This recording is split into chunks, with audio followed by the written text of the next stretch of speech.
On est au musée Bellevue où d'ici quelques jours va s'ouvrir l'exposition Bruxelles-Novembre 1918. C'est une initiative du CGSOMA et c'est l'aboutissement d'un projet qui remonte à il y a un certain temps, au début des commémorations 2014. On s'est dit qu'il serait important aussi d'évoquer la sortie de guerre. Alors pourquoi ça nous paraissait important? Parce que c'est toute une série de problèmes vraiment essentiels à la fois pour Bruxelles, qui pendant 4 ans a vécu une situation matérielle très difficile.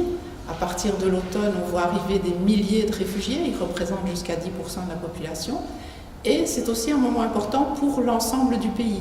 C'est au sortir de la guerre que va être prononcé le fameux discours du 22 novembre 1918, où on va annoncer le suffrage universel masculin, l'égalité, l'abrogation de l'article qui autorise le droit de grève.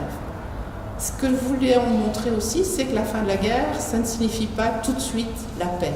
La paix n'est pas encore signée, on est dans l'armistice. Et pour la population, c'est aussi l'heure de la vengeance. La vengeance vis-à-vis de ceux qui se sont mal comportés ou dont on considère qu'ils se sont mal comportés.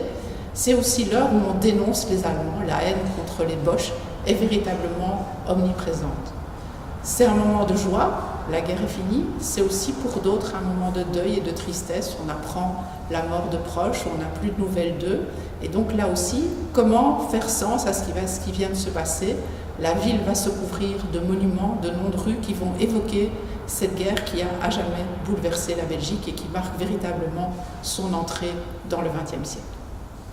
En septembre 1918 débute la dernière grande offensive alliée qui va finalement déboucher sur l'armistice du 11 novembre.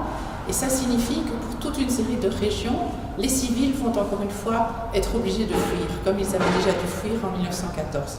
Des milliers de gens fuient la zone de front, ils viennent soit du nord de la France, soit des régions de l'ouest de la Belgique, là où les armées sont en train de progresser, et Bruxelles se trouve assaillie de réfugiés. Alors la question, le défi est énorme. Où est-ce qu'on va pouvoir les loger? Comment est-ce qu'on va pouvoir les nourrir? Qui sont ces réfugiés? Beaucoup sont des femmes, des vieillards qui arrivent épuisés. Ils ont marché pendant plusieurs jours avant d'arriver à Bruxelles. Certains mourront d'ailleurs à Bruxelles. C'est aussi à cette période-là qu'arrive la grippe espagnole. Donc on se méfie aussi de ces réfugiés. Est-ce que ces réfugiés ne sont pas porteurs de maladies?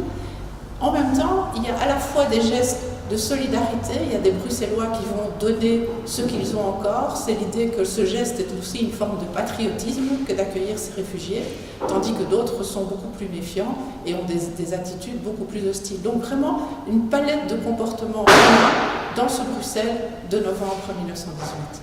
Tous ces enjeux auxquels Bruxelles a été confrontée en novembre 1918 sont à découvrir dans cette exposition Bruxelles-Novembre 1918 de la guerre à la paix, une exposition qui sera accessible au musée Bellevue tous les jours à partir du mercredi 26 septembre jusqu'au 6 janvier 2019. Nous vous y attendons, l'accès est entièrement gratuit.